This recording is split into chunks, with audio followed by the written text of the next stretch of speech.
Psalm 23. The Lord is my shepherd. I shall not want.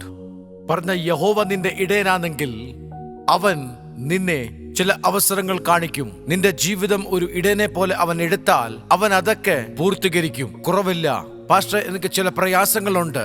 ഇന്ന് ആ വചനം നിങ്ങളുടെ ജീവിതത്തിൽ പൂർത്തീകരിക്കും. God is a restorer. യഹോവ എന്റെ ഇടയനാകുന്നു, എനിക്ക് കുറവുണ്ടാകത്തില്ല. ചില സമയത്ത് ഈ വചനം അകത്ത് പോയി അത് അപ്രകാരം നമ്മൾ ധ്യാനിക്കണം. The verse 2. പച്ചയായ പുൽപ്പുഴത്തിൽ അവൻ എന്നെ കിടത്തുന്നു. എന്തുവാ പാസ്റ്റർ, എന്റെ അവസ്ഥ അപ്രകാരമല്ല. പച്ചയായ പുൽപ്പുഴയിൽ അവൻ എന്നെ കിടത്തും. ആ അവസ്ഥയല്ല. ചിലരെ സ്വസ്ഥതയുള്ള വെള്ളത്തിന് അരികിലേക്ക് എന്നെ നടത്തുന്നു. വെള്ളപ്പൊക്കമില്ല, ക്ഷാമമില്ല. അത് മുഖാന്തരം നീ അനുഗ്രഹിക്കപ്പെടും. എന്റെ പ്രാണനെ അവൻ തണുപ്പിക്കുന്നു. ഇംഗ്ലീഷിൽ നോക്കിയാൽ അവിടെ എന്തുവാ? He restoreth my soul. എങ്ങനെ റെസ്റ്റോറേഷൻ ഉണ്ടാകും? റെസ്റ്റോറേഷൻ എന്ന് പറഞ്ഞാൽ അതല്ല.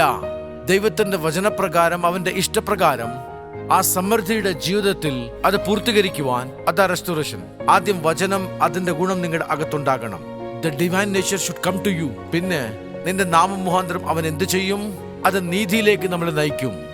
പറഞ്ഞാൽ ഇവിടെ റെസ്റ്റോറേഷൻ നിങ്ങളുടെ ജീവിതത്തിൽ വരുവാൻ നിങ്ങൾ എന്ത് ചെയ്യണം? വചനം അറിയിക്കണം. വചനം എന്ത് ചെയ്യണം? Word of reconciliation. ഇപ്പോൾ ഈ വചനം കേൾക്കുന്നത് അത് മുഖാന്തരം നിങ്ങൾക്ക് ശക്തി പകർന്ന്, വചനം മാത്രമല്ല നിങ്ങളുടെ ജീവിതം മുഖാന്തരം നിന്ന മാറി നിങ്ങൾ ജീവിതം നയിക്കും. The Lord will do that.